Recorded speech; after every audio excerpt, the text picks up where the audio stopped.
안녕하세요. 문사탄 문서연 선생님입니다. 이번 시간에는 학생들의 질문에 답해보는 영상으로 한번 찍어보려고 합니다.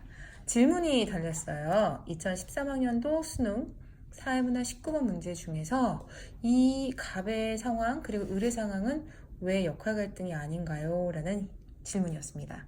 그래서 선생님이 이 질문에 답을 하려고 영상을 찍으려고 합니다. 자, 이제 이 문제였습니다. 19번 문제죠. 1960년 집성촌 땡땡 마을에서 태어났고 맏형의 대학 진학으로 가족들은 도시로 이주를 심각하게 고민하였습니다. 근데 자, 어디 한번 봐요. 우리가 역할 갈등이라고 하는 거 말이죠. 해야 할 일들끼리의 충돌이 일어나서 뭘 해야 할지 모를 때 우린 이거를 역할 갈등이라고 합니다. 즉 A는 땡땡으로서 지위를 갖는 거죠. 으로서인데 예, 세모 해야 한다. 우리는 사회에서 해야 할 일들 이런 것들을 역할이라고 부릅니다. 근데 이게 상충되는 거죠. 그러면 아이의 지문 안에서 해야 할 일들이 드러나는 경우가 있어요. A야, 넌 이걸 하렴. 넌 이걸 하렴. 이렇게 기대되는 행동 양식, 역할끼리 충돌하게 될 때 우린 역할 갈등이라고 합니다. 그런데 이 글에서 드러나지 않아도 해야 할 일들이 역할이라고 했습니다. 다시 해야 할 일. 그래서 역할 갈등은 해야 할 일들끼리 충돌하고 그리고 이 사람이 무엇을 해야 될지 모르겠어. 이렇게 무엇을 할지 몰라 고민되는 상황. 이것이 드러나야지 역할 갈등이라고 할 수 있습니다. 근데 어디 한번 볼까요? 가족들은 도시로의 이주를 심각하게 고민하였으나 자신은 부모와 함께 남아 농사를 지음.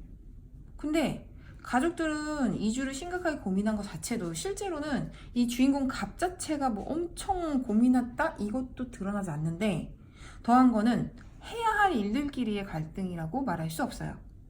누가 꼭 야 너는 꼭 이사를 가야 돼. 야 너는 꼭 이주를 해야 돼. 이런 게 아니거든요. 마찬가지로 아내 을도 마찬가지입니다. 여기 최근 자녀 교육 문제로 도시로 이주할까 고민 중입니다 라고 이야기를 하셨어요. 근데 이거 누군가가 넌 도시로 이주해야 한다? 이렇게 이야기하지 않죠. 그러니 얘는 역할 갈등일 수 없습니다. 다시 한번 역할 갈등 드러나면 이렇게 누군가가 딱 이거 너 해야 돼 라고 드러나면 바로 쉽게 찾을 수 있지만 그렇지 않아도 무엇? 해야 할 일들끼리 충돌할 때 예를 들어 볼게요. 여기에 한 사람이 있어.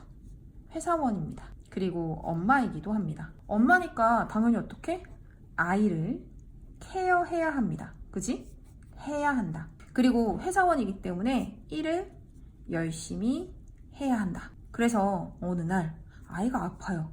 그래서 엄마로서 아이를 케어해야 하는데 또 어느 날 회사의 업무가 많아서 야근도 해야 되는 상황이야.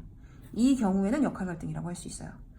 야근을 해야 하는 상황과 아이를 돌보아야 하는 상황, 즉 당위적인 개념들, 해야 할 것들 이런 것들끼리 충돌될 때 이렇게 충돌돼서 나 어떻게 해야 되지? 나 뭐 해야 되지? 이렇게 고민할 때 우린 이걸 역할 갈등이라고 할 수 있습니다.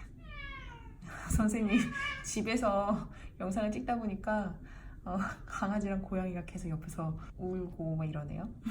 또 선생님이 질문 받으면 영상으로 찍어서 올리도록 하겠습니다. 선생님이 나중에 또 찾아볼게요. 안녕. 다음 시간에 또 만나요.